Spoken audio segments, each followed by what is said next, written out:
Camera looks good. Okay, we're ready. All right, so everybody's out here making starting a clothing brand seem complicated as fuck, and it's really not. It's actually really simple. Oh, you need $5K to invest. Oh, you need a business degree. Oh, you need to go to fashion school. Oh, you need to know how to design. That's all bullshit, okay? See, I started my brand Tamed Psychotic with no degree, next to no experience in design, and definitely not $5,000. And now, fast forward a year and a half-ish, we're doing multiple six figures a month. We've got a massive community of die-hard supporters, and we're just getting started. So here's the truth about starting a clothing brand in 2025. Most people fail miserably because they're trying to copy what worked in 2020. They're following outdated playbooks, and then they wonder why nothing works, why they can't get traction, why they don't make money. So we're gonna take all that shit, throw it out the window, and I'm gonna show you exactly what's working in 2025, exactly what I, myself, and other brand owners are using, and why we're winning. And I hope you didn't click on this video looking for some basic YouTube tutorial. This is a full blueprint, A to Z, how to get started, how to have your first drop, how to make money with a clothing brand in 2025. And I'm doing this because I spent the last 5 years making mistakes, learning shit the hard way, losing time, money, resources, having to fire tons of people because I didn't know what I was doing. And I don't want you guys to have to go through that. So here's your little shortcut. And we're gonna go over everything in this video. You know, developing a brand that actually means something, how to get quality products made without getting scammed, marketing strategies that actually work in 2025, and then how to scale your brand without losing your mind. That one's important. So if you're serious about building something real and not just some drop shipping store with a logo slapped on it, I'm gonna need you to lock in because this is the exact video that I wish that I'd had whenever I started my brand. All right, so first things first, your brand identity. And this isn't some fluffy bullshit about color palettes and fonts. I'm gonna teach you how to build something real, how to build something that affects somebody's life in a positive way, how to build something that emits an energy that attracts people and really gets people invested in your brand, because that's what we need. We need people. Brands don't work with just the clothes.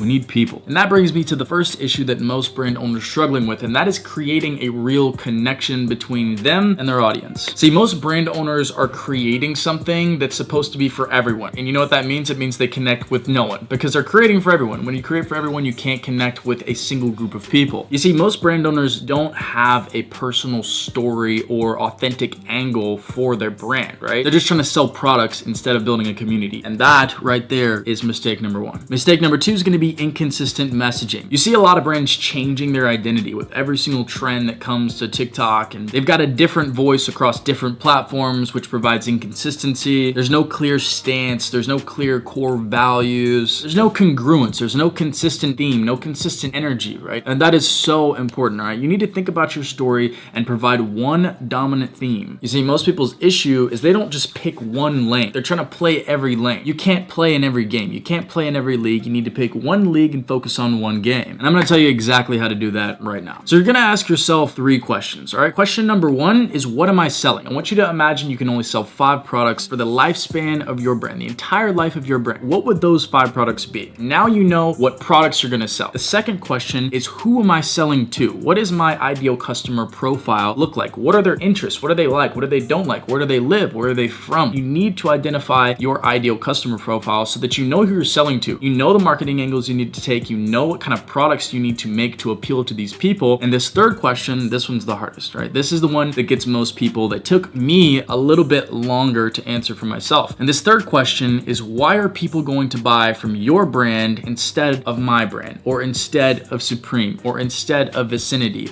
or Ditch, or Cynical, or any of these other streetwear brands that you see on Instagram, TikTok, the internet, whatever? Why are they gonna buy from you? What makes you so special? What sets you apart from these other brands and provides your customer with an incentive to buy from you because they can't get that thing from other brands? That's what you need to find right there. The answers to those 3 questions will give you a pretty good starting point to start developing your brand's identity and providing some distinction to an already oversaturated market that's providing a shit ton of brands that are all copycats of one another, right? And the answers to those 3 questions will give you a pretty good idea of how you're gonna do it. I wanna share a few brands with you guys that do this really well so you can kind of get the idea a little bit better. First, we'll look at Represent. This brand started in a family shed and was built into this luxury powerhouse over the years. They've kind of built their brand around this ideology that is essentially just doing today what others won't, so tomorrow you can do what others can, right? Every collection shows an evolution from streetwear to high-end craftsmanship. You see just this luxurious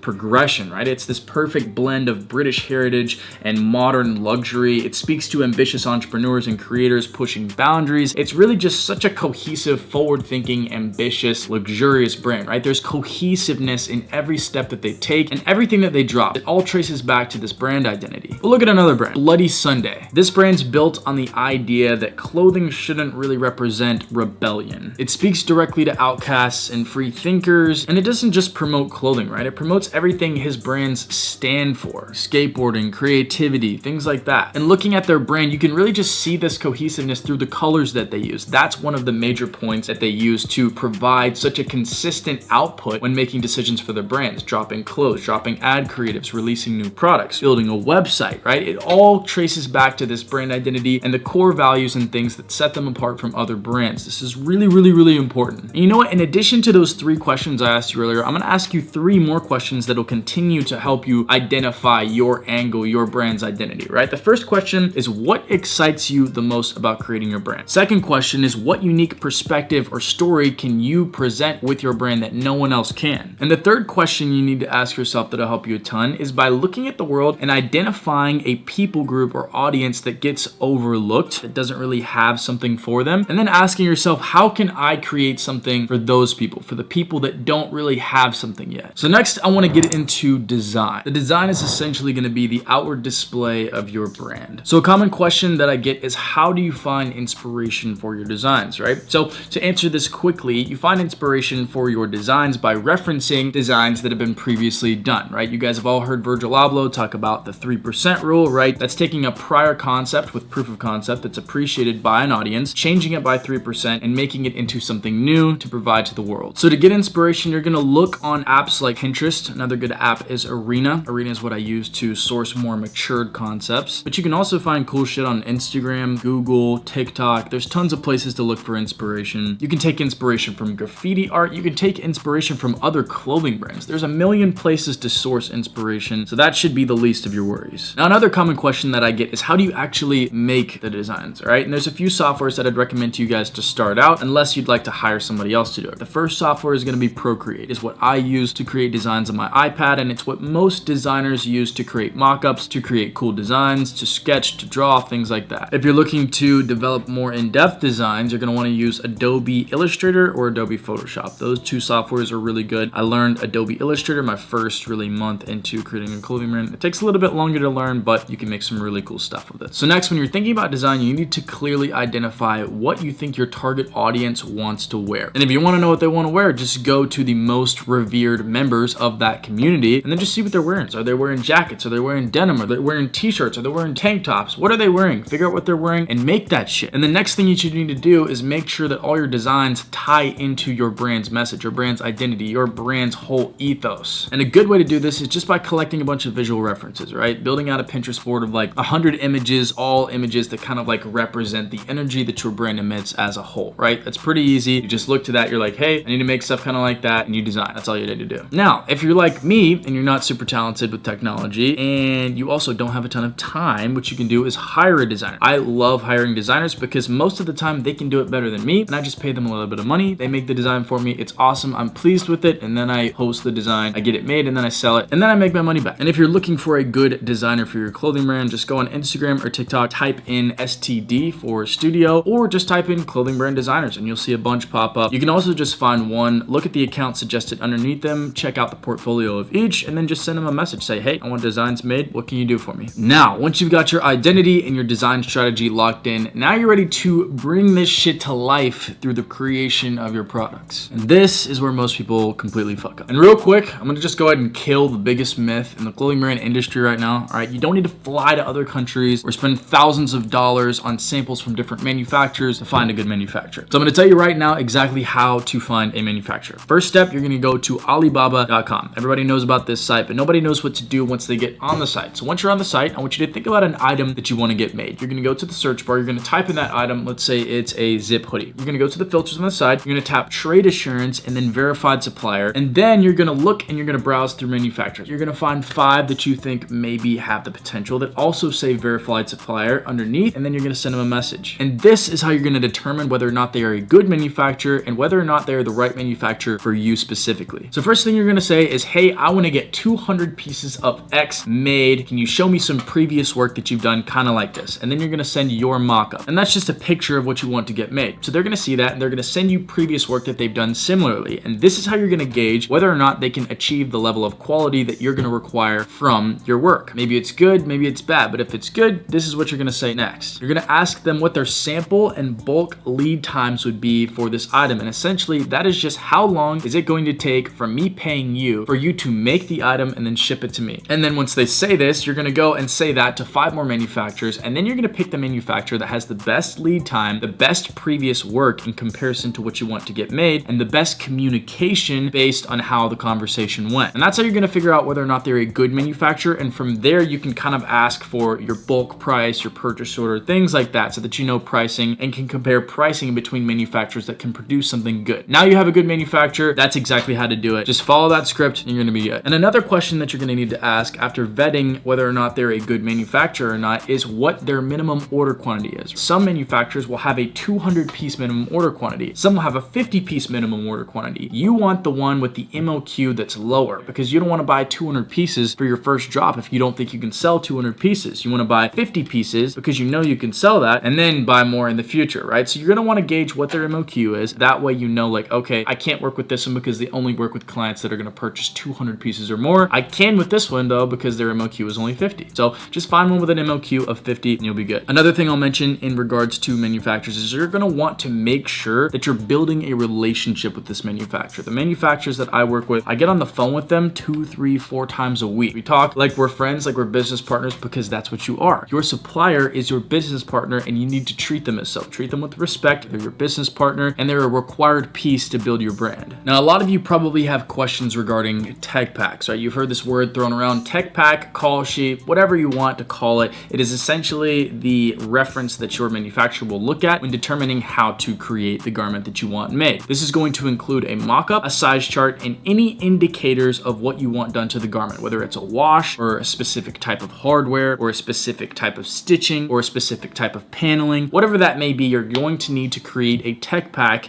to indicate these specifics. And creating a tech pack is easy. Like I said, you just need the mock-up, a size chart, yada yada. But the biggest thing I want to tell you guys is do not overcomplicate it. That's the biggest lesson I've learned with tech packs. My first tech pack was 15 pages long. It was every single tiny little detail mapped out in the tech pack. And the biggest thing that I've learned is that giving a manufacturer too much to look at and too many details causes more margin for error on their end. So just keep it simple for them. They don't need a 10-page blueprint on how to create a damn t-shirt. They need a call sheet, 1 page, 2 pages, 3 pages max, and that's it. So don't overdo it. Don't overthink it. Don't spend 2, 3, 4 weeks on your tech pack. Make it in 1 or 2 days. Send it to them. Ask if they have clarity on it. If they do, then you're good. All right, so now that we've covered brand identity, we've covered design, we've talked about manufacturers, we've talked about how to make your tech packs. There's one thing you need to know. Making great products doesn't mean shit if you can't present them properly and market them correctly. So let's talk about building a brand presence that actually works, that actually sells clothes. We'll talk first about your website. Your website has one job, and that is to convert visitors to customers. Everything else is just noise. Your website should do one thing: get people to buy your clothes. That's it. So where are you gonna get your website made? Where are you gonna have it set up? Shopify. That's it. Don't think about other providers. Don't think about other platforms. Shopify is the easiest. It's the simplest to set up. It has the best payment processor. Do not go and try to build this custom coded fucking Squarespace, yada yada yada. Just stick with Shopify. It's gonna save you a ton of time, effort, confusion, and troubleshooting in the future. All right, initial setup. Let's run it down real quick. First, you're gonna need a website domain, right? You're gonna get this through GoDaddy. There's other places to get it, but I like GoDaddy because it's simple. Next, you're gonna connect that to your Shopify store. This is pretty simple. If you want, just go watch another YouTube video on it. I'm not gonna waste time talking about semantics right now. We're trying to get your brand built, trying to get it set up. So that's what we're gonna focus on. So in terms of website design, you're gonna wanna focus on what it looks like on mobile. So everybody uses their phone. Nobody really goes on their computer looking for clothes, all right? That's just not what people do. So focus on the mobile design first. And the biggest thing to focus on here when creating your website is just making everything as easily navigatable as humanly possible. You wanna make it as easy as possible to bring your customer from landing page to checkout, because the faster we can do that, the more likely they are to purchase from your brand, the more likely they are to visit the site and then convert into a customer. So essentially just make it as easy as possible for your customer to buy your product. Don't hide it. Create just big buttons, big CTAs. Product is right there, not all this crazy shit, animations, all that. That's all bullshit, okay? That's just preventing your customer from getting to the product. We call this friction in business. You want a website with as little friction as humanly possible, because friction is what stands between a customer and buying your product. We don't want that. So cut the bullshit, make it it simple and easy. Another thing to keep in mind is creating product pages that convert. You need high quality product photos, very important. You need clear info on sizing and materials used to make the garment, so size charts, descriptions, that kind of thing. You want to spice up your product descriptions. You can use something like Claude or ChatGPT to help you do this better. And it's really, really good if you can have reviews on your website or other trust signals just to tell your audience like, hey, this guy's valid. People have had a good experience prior to myself. I trust this guy. And this right here, this is probably the most important thing in regards to your website that you need to take from this video. You need your website to be able to capture their email or their phone number so that you can contact them and use that to market. So what you want to do is you want to set up an email or SMS opt-in form that pops up on the website. And you can do this by incentivizing a 10% off discount if they enter in their phone or email, or like a bundle discount or something like that. It's like a little pop-up thing that allows the customer to go in and enter their email and give that to you. That's their opt-in. But the most important thing here is that you just want to collect their phone number or their email, right? I'll cover why this is important later on in the video. So a couple things to avoid here when creating your website. You want to avoid poor navigation. You want to make it as simple as possible to get from point A to point B. Point A being seeing your product, point B being checking out with your product in the cart. Another thing to avoid is optimizing your site to look good on desktop, and they wonder why their conversion rate's so low and their phone view looks like shit. Another thing you want to do is avoid excessive storytelling or marketing on your website. Again, the marketing comes before they get on the website. The website just makes it easy for them to get the product. That should be the goal of your website. Don't worry about all this fancy design bullshit. Just a bunch of distractions and friction for your customer, and you don't want that. I know because I've experimented with both, and I know damn well that less distractions equals more conversions. Another thing you're going to want to add is a return policy. This is easy. Just go on the internet, say, hey, I want to make a return policy, make this for me, and it'll make it for you. All right, ChatGPT, AI, it's pretty crazy. All right, so now that we've got the actual foundation built, let's talk about what most brands get wrong, and that's going to be the pricing. So you need to price for actual profit, but realistic profit. See, most brands either price too low and they can't scale, or they price too high and they can't sell. And both of those prevent brands from really even getting off the ground. So first you need to break down your total costs. That's going to be your base manufacturing cost, your shipping costs from the manufacturer to you, the cost of packaging. If you do custom packaging, it'll be more expensive, thermal labels, things like that. Then any extra items that you throw in, stickers, keychains, stuff like that. And then the sample costs. And that's all product costs. You now need to think about operations costs, all right? So that's going to include shipping to the customer, payment processing fees, which that's like 2%, not even really something to think too much about. Marketing costs, which could be like 20 to 30% of your revenue. Who really knows? It's different for every person. And then returns or refunds. You can plan for like 5% for that. Sometimes you need it, sometimes you don't, who knows? So your profit margins need to be about 70%. Remember this. So if you buy a shirt for 10 bucks, you're going to sell it for at least 3 times that amount to make enough to cover your expenses and also take profit. And then for more premium products, you're going to want to push that to like 80%. So for example, if it costs you 15 bucks to make, then you should sell it for like 75. And what those higher margins are going to do for those higher tier products is allow more room for marketing, because it's going to take more marketing to sell the product. So you need more room in your margins. Now, as a beginner, your profit margin should probably be more low, right? Because your priority shouldn't be taking profits. It should be reinvesting and building the business, right? And the best way to do that is by investing a lot of what you have, a lot of what you make back into the business, and also incentivizing your customers to buy with a low price point. Because sometimes that's how you'll compete with other brands. You'll just sell what they're selling for a lower price. And then later on, you can bump up your margins once you build a community. I'll cover that later on in this video. Now, the way that you're going to come up with all of this pricing is by doing a little bit of what we call market research. So you're going to run a competitor analysis, which is studying other brands, and then you're going to conduct customer research. So you're going to find 5 direct competitors, and then you're going to track their price points for items similar to yours that you're trying to sell. You'll also take note of their quality so that you can gauge how much the price points reflect what they actually should be. Now, when it comes to customer research, you're going to essentially want to survey your audience to figure out what they're comfortable paying for X item, right? You can ask your friends, your family, your homies, people on the internet, people on Reddit, and just get a gauge on what they'd feel comfortable paying for the item that you want to sell. Another productive measure would be going to similar brands and looking in their comment sections to see kind of how the customers feel about the prices that they're offering. Sometimes the customers will be like, oh, well, that's way too high for that. I'm not paying for that. And that's indicative of a price point being a little bit maybe too high for an item they're trying to sell. Now, why are we thinking about all this shit? It's because your numbers are important. Your profit margins are important, because without profit, you cannot grow a business, right? If you want to grow a business, you need to be making money, not just doing favors for people, because favors don't build empires. Profit does. All right, now that your pricing is dialed in, it's time for the moment of truth. It is time to make those first sales. Time to put some money on the board. So let's talk about what everybody gets wrong. What everybody everybody screws up on, right? And that is marketing. And in terms of marketing, I want you to forget everything you've heard about having a big audience or needing a bunch of money to put into ad spend or any of that bullshit. Because in 2025, it's not about how much you spend, it's way more about what you do before you spend a dollar. And I know this because back in 2023, I wasted thousands of dollars on ads that produced me next to nothing before I figured all this shit out. And what I figured out was how to market organically. That's marketing with $0. That's building a community. That's building demand. That's building hype. That's getting people to actually want your products without you having to purchase ads to throw in their face every single day until they do finally decide to give in and buy your product. That's a bad dynamic. You have no leverage in that situation. So we're going to throw that method out the window for now, and we're going to focus on building organic traffic. And I know this because I went from doing around $10,000 a month in the year of 2023 to doing almost $300,000 a month in the year of 2024 and 2025. Granted, not every month is crazy like that, but some months are, and that's way better than what we were doing. See, but those numbers, they don't even matter. What I want you to focus on is this next number, and that is that our average order value increased from $45 per order to over $100 per order, to $105 per order. So what does that number mean? It means that they're not just buying into the products, right? They're buying into the brand, into the community, into the energy that we emit, into the entity that we have created with Tamed Psychotic, right? That's why our order value jumped so much. And if 10 people place orders for $40, yeah, maybe you've made $400. But if 10 people place an order for $100, how much have you made? You made $1,000. That's more than double. And that's why our revenue has increased so much, because we organically market our products way more effectively. So real quick, I'm going to tell you the exact marketing strategy that we use to sell clothes, right? It's a method I like to call the THCPP method. And it sounds kind of funny, and I've gone over this before, but what that means is essentially first, we take some time to tease our products. This creates a curiosity gap. It gets people interested. The next step is H. What is H? H is hype. Hype is essentially where we bring energy, excitement, and attention to the products that we've been teasing, right? This gets them interested. They're like, finally, yeah, this is sick, all right? I've been wondering what you guys were gonna drop. Now I'm seeing it and I like it. That's where the excitement and attention comes in, right? The third in the acronym is the C, THC. What does C stand for? C stands for collect, right? This is where we collect data on our audience, on our potential customers, where we collect our customers' phone numbers, where we collect our customers' emails. Why? So that we can communicate to them when our products will be available, so that they have a direct link from their text message or their emails to go to the website and buy. And then the final two are push and pull. This is where we push people to the site and we pull when necessary. And then we push when necessary and we pull when necessary. And that is our organic marketing strategy in less than 20 seconds. And it is so fucking effective. It's so effective. We do it every single time we have a launch, and it works every single time. So how exactly are we going to do this? What are we going to post on social media or the website to tease, hype, collect, push, and pull? So in a nutshell, you need three types of content, right? The first type is going to be behind the scenes content, BTS, showing the design process, showing you sketching out the items, designing, measuring the shirts, right? People want to see the BTS of the creation of something because people just like watching process of creation. It's the same reason why Instagram Reels will show you a video of a guy in India building this underwater well, and you're sitting there watching the time lapse locked in because you like watching something being created, right? People like watching that. You need to show them that. This is also going to show the lifestyle behind the brand, behind the creators of the brand, behind the brand as a whole, right? So for me, that's going to be my lifestyle of cars, motorcycles, guns, a chaotic shit, right? So BTS, that's big, right? The second content type that you're going to want to post is essentially just your product's story. Product storytelling is essentially just telling the story of like why the product came to be, right? Why did you make that product? What gave you inspiration to make it? Why did you want to make it? What does it mean to you as a creator? This can be material breakdowns, it could be fitment guides, it could be styling videos, just you interacting with the product that you want to sell, right? And this brings the products to life. Why? Because it shows people that you actually care about what you're creating, which is required if you want people to get behind something that you're creating and that you're making. And the third type of content that you're going to want to create is your brand story content. This could be like a founder's story journey, right? Day one of building my clothing brand, day two of building my clothing brand. You guys have seen me post that type of content on Instagram plenty of times before. You could do like a creation series on Instagram or YouTube or TikTok. People like that stuff. Another thing you can do is really just pure storytelling content. I've made a lot of short films for my clothing brand, and I'm talking big budget short films, like short films that cost me $10,000 to make. But what it does is it pairs a story with a product, right? And a product means so much more to the customer if there's a story behind it. And you don't have to spend $10,000 on this. You don't have to spend any money on this. You can just make it with your friends and a camera. For example, this creator David, he made his brand about Asian American history and art. And this ties back into creating a brand for an undeserved population, like I talked about earlier. And he didn't need a ton of money or equipment to do that. He just made it with his friends. But all in all, these three three types of content are pretty much guaranteed to build you a little bit of a following. And then once you reach that like 1,000 followers mark, now you're ready to start creating community-led content. Now this is something most brands don't implement, and this is what puts myself and other brand owners who do this ahead of all of them. The easiest thing to do is a giveaway. It incentivizes your audience to interact with you, to support you, to share your work. This is really cool because you get to give to them, and in exchange, they give you their time, their energy, and their share. Another thing you can do is creative styling contests, where you do a giveaway and you say like, hey, I'm gonna be Venmoing $50 to the person who styles our X hoodie the best way. You can also do community Q&As, right, which incentivizes your audience to ask you questions about the brand, and it gives you an opportunity to tell your audience more in depth about your brand. You can ask your audience for design input or colorway input or just their opinion on something that you'd like to release. There's honestly a million things that you can do to incentivize your community to interact with you and to push you and to elevate you. It's just about actually implementing them. And guys, this community part right here is probably the most important part of this video. I'm gonna tell you one thing, and it's that it's way easier to convince 100 people to buy from you every single month than it is to find 100 new people to buy from you every single month. All right, let that sink in, because that's some real shit. And that's why this is so important. That's why community building is so important, because you want consistent customers. You want consistent recurring income. You don't want to have to go and find new customers every single month. It just doesn't work. It gets tiring. You run out of customers, right? So next we're going to talk about your strategy in terms of content, where you're going to post it. So we're primarily going to be focusing on Instagram and TikTok. You can also use YouTube, but YouTube is more so for brands that are operated by a creator founder that want to tell a story from a founder's perspective of creating the brand. But for most of you guys, Instagram and TikTok is going to be your bread and butter. And if you want your clothing brand to take off, you need to be consistently posting on these two platforms right here. For Instagram, you're going to want to post a lot of Reels. Reels is currently the best method of getting reach on social media. Reels is the best way to go viral right now. It's better than TikTok, better than YouTube. It's better than hard posts. It's better than slideshows. Reels is the shit. So you need to be posting Reels at least once a day. You could post twice a day. You could post 3 times a week. Just post as much as you can. You're also going to want to be posting photo slides and stories that accentuate the Reels, that kind of pair with it, that have the same vibe, the same feel, the same look. And you can get creative with that. You can do modeled photos, lay flat photos. There's a million things you can do to get creative with it. Now, for TikTok, TikTok's your shit post app. TikTok's where you document the whole thing. You show your customers packaging. You show your customers what you're making. You show your customers your samples. You just show everything. You spam TikTok. You talk about your products. Just use it as kind of like a vlogging tool. Just showing the whole process, every step of the way of building your brand, right? And that gets people behind it. It helps your customers and your community consistently see you working and you building it, right? And that's helpful. But one thing real quick that I want to reiterate again in the midst of all this content strategy talk is that consistency will always beat creativity. If you get really, really creative and put a lot of effort into one video and post that one video once a week, you are going to be beaten by the guy that puts a little bit less effort into his videos and posts every single day. That's how it is starting out, right? Because starting out, you don't have a ton of proof of concept. Instagram and TikTok don't know that you make cool clothes and that you make cool content. So you need to force them to by giving the algorithm more chances to push your content to other people and more chances for other people to make your content go viral than the guy next to you that's competing with you with his brand. But organic marketing can only take you so far. Talked about organic marketing a lot, but once you built your community, what you're gonna do is then pour gasoline on the fire and use paid ads. And that gasoline is gonna be good old Facebook ads. Paid marketing, baby. All right, let's talk about paid marketing now. So the number one reason why most brands that do have a good foundation will fail is because they'll dump too much money into paid ads too quickly. They think that ads is the first step to scale to make money, and it's simply just not the case. In fact, I personally think that you should not be running ads for your clothing brand until you're doing around 3 to 5K per month, and here's why. So an ad, a Facebook ad, Google ad, whatever, it may seem like just paid traffic. It may seem numeric. It may seem like I give Facebook $10, they show 30 people, and I get X amount of sales. That's not how it works, all right? You guys have heard the term ROAS. That stands for return on ad spend. Essentially, ROAS can fluctuate anywhere between 1 or -1 to like 10x, right? So that means for every $10 that I spend, I could either make back $10, that's a 1x ROAS, or I could make back $100, that's a 10x ROAS. So our goal here is to get the highest ROAS possible to ensure that the money we're spending on ads is actually making us more money so that we don't lose money by spending money to make money, right? It gets complicated, but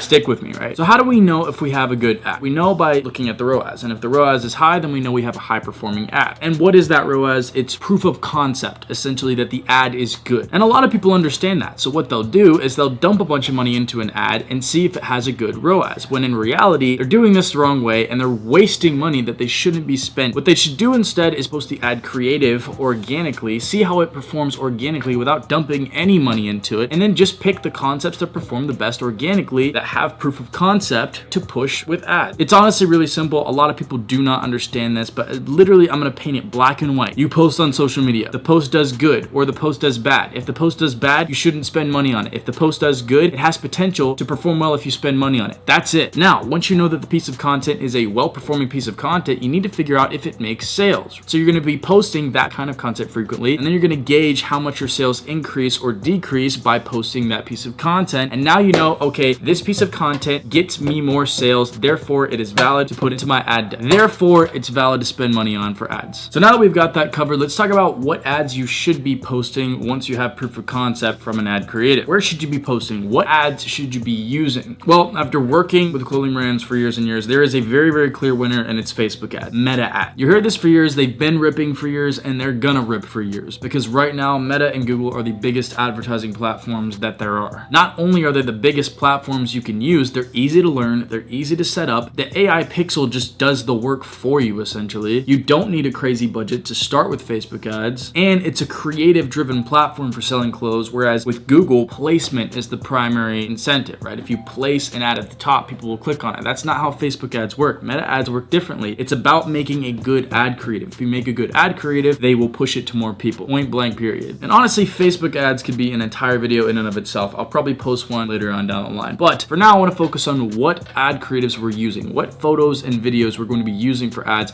because this is the most important for you right now. So your ad creative, the photo or video that you post in the ad, is the most important thing to focus on and will dictate how well the ad performs. It's not going to be dictated by the algorithms of Facebook and Instagram. It's dictated by how good your ad creative is. And that is the end of story. And that's for a few reasons. Reason number one is because it's the creative that stops the scroll when people are scrolling through social media. They scroll, they see yours, and they scroll because it's cool to look at. It's creative, it's enjoyable, it's consumable. Number two is because Meta uses the ad creative to target people they think will be interested in your product, right? They have no way of knowing who to target it to outside of distributing it to a bunch of people, seeing who likes it, and then pushing it to more of those kinds of people, right? That's why the creative is so important. And outside of that, across the board, Meta wants to keep their content high quality, so they're going to reward people who produce high quality content that they have to show their audience, right? It's the same as with influencers, right? Influencers don't want to show their audience shitty clothes for a little bit of money. They want to show their audience cool clothes that the audience is really going to like, so that the audience continues to trust them, right? It's the same thing with ads. So essentially, you're going to want to launch 3 to 5 different creatives, just different formats, right? It could be story format, it could be feed format, it could be a video format, it could be a launch format. You can do a ton of different things. I'll go over this more in depth in a separate video, but just understand it's very simple. It's not hard to use. Make a good creative. Don't pour ad spend into Facebook ads too quickly. Test your creatives organically first. Once you're making money, you know that your creatives are making you money. Now you're ready to spend money on ad spend. Go slow at first, like I said, 3 to 5 creatives, and then swap them out as you begin testing them, right? It's all a testing game. Keep an eye on the ball and then switching things when necessary. And real quick, to help you understand how to spend money on the ads, it's not that hard to understand. Essentially, the goal is to spend the most money on the best performing ad. How do you know it's the best performing ad? You essentially just wait until every ad creative in your set gets 750 to 1,000 views, and then gauge which one's doing the best, making the most sales, and then just move your ad spend to that ad, right? And then discard the ad that's not making any sales. Because if you're paying for 1,000 views on X piece of content and that gets 3 sales, and you're paying for 1,000 views on Y piece of content and that gets 10 sales, what are you going to want to put more of your money into? This one. So you're going to turn this one off and only pour money into this one, because this is a winning creative. This is how you know the ad performs well. This is going to make you the most money. And that is exactly how I've used ads in the past, how I've helped other brands use ads, and how your favorite brand owners are continuing to use them today. Now, let's talk about working smarter, not harder, using automation and AI. So the difference between a little side hustle and a real brand honestly comes down to system softwares and staffing.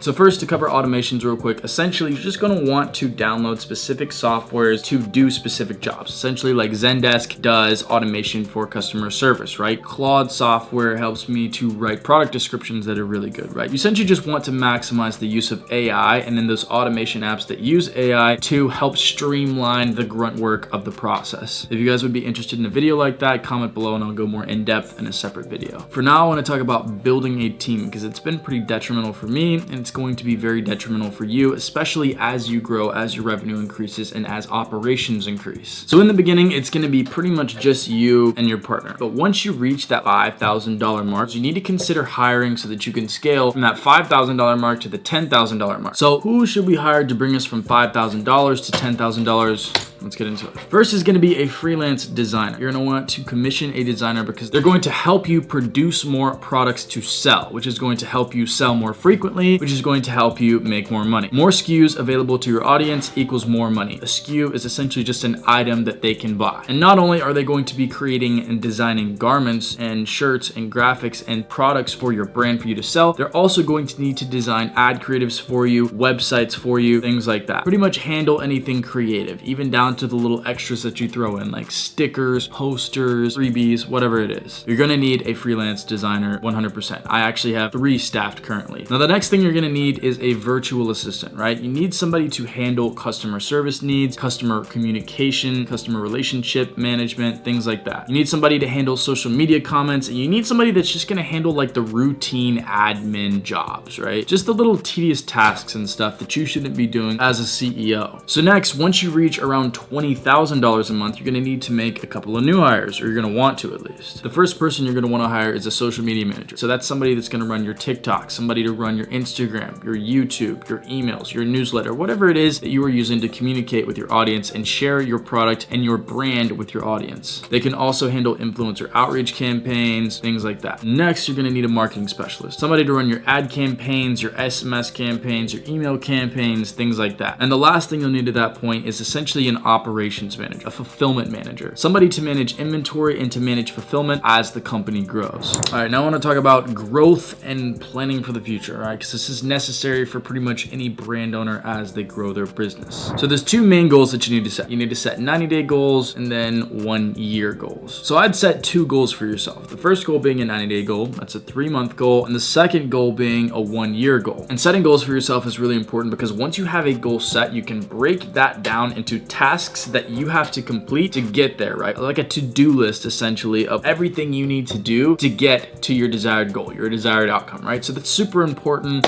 and something you guys should definitely do. Both 3-month, 6-month, and 1 year. I like to do 3-month and 1 year, but you can throw a 6-month goal in there too, because another goal can't hurt, right? And these goals don't just have to be about money, right? They can be revenue, but they can also just be like, okay, I want to have a drop by this date. I want to have a rebrand by this date. I want to drop X amount of items before this date. I want to bring on 2 new hires before this date. You can set a million different goals in your head. Or you could even do something like, oh, I want to hit this many followers on social media page by this date, right? You can set a million different goals for yourself, and these goals will really just drive you as a brand owner, as a business owner. They drive me in all of my businesses, and they've just been very, very necessary when pushing your team as well. It's great to push yourself with a goal, but it's also really, really helpful having the goal there to push your team as well. For example, a couple goals of mine are to do 4 influencer partnerships this year. I'd like to reach $2.5 million in revenue for the year by the end of 2025. I'd like to consistently release 15 product SKUs until June. And then from June to August, I'd like to release 20 per month. And then from September to December, I'd like to release 25 plus a month, right? Those are just some goals of mine for this year, just to give you kind of an idea of what goals can look like. All right, the next thing I want to talk about is your key performance indicators, right? Your KPIs. Why are KPIs important? KPIs are important because they're essentially the indicator of how well a specific part of your business is doing and performing, right? And this is important because businesses operate like cars do, right? Whenever something goes wrong in your car, a little light pops up in your dashboard and you know, okay, my engine coolant is out. I need to fix that. So you go and you fix that, right? So key performance indicators work kind of the same way. So a KPI essentially works directly alongside a goal, right? So for example, we'll say customer acquisition, right? This is the concept of acquiring customers for your business. And a good way to calculate a good customer acquisition KPI would just be dividing the number of leads by the number of sales, right? So essentially, we posted this piece of content, we reached 1,000 people, and of those 1,000 people, 10 of them bought our product, right? That's a 1% KPI. So now your KPI is 1%. So next month, you can track that KPI again, and based on that percentage, if the percentage rises, you know that your customer acquisition is improving. And if it decreases, you know that your customer acquisition is getting worse, right? Which means something needs to change. And you can do this with a ton of different different areas of your brand. You can build marketing performance KPIs. You can build customer retention KPIs. These are all things that me and my COO track every single month to know, okay, we're doing good with this. We're not doing good with this. We need to improve with this. We need to fix this, right? It's a way of diagnosing the issues with your brand, your business, and then fixing those issues. So essentially, KPIs just give you a no bullshit view of how your business is performing, right? And getting these dialed is really important because what can't be measured can't be managed, right? If you can't measure something, you can't manage it, you can't fix it, you can't understand it, right? Which means that you need to measure it, which means that you do need KPIs. You need to track your business numbers. You need to track your performance indicators because these will help you to grow your business exponentially. You're no longer just freeballing it. You're looking at the cold, hard numbers and figuring out, okay, this spot's struggling, this spot's not. I need to fix this spot. And I know we've been talking about systems for a minute now, but guess what? Systems don't mean shit if you can't keep your customers coming back. So I want to talk about customer retention before we wrap this video. So we all know that getting a sale is cool. It's always been dope, but keeping a customer for life is what builds a brand and what builds an empire that is your clothing brand. So there's a few things you want to focus on if you want to keep your customers coming back every single month. The first thing is customer experience. You want your customer to have the best experience when buying from you, when interacting with you, when watching your marketing efforts, when unboxing your package whenever it comes in the mail, with speaking to you about fixing the issues with their package. You want the customer experience to be like talking to a girl that you like. It's kind of like dating. If I talk to this girl and she makes me feel good, and then I talk to this girl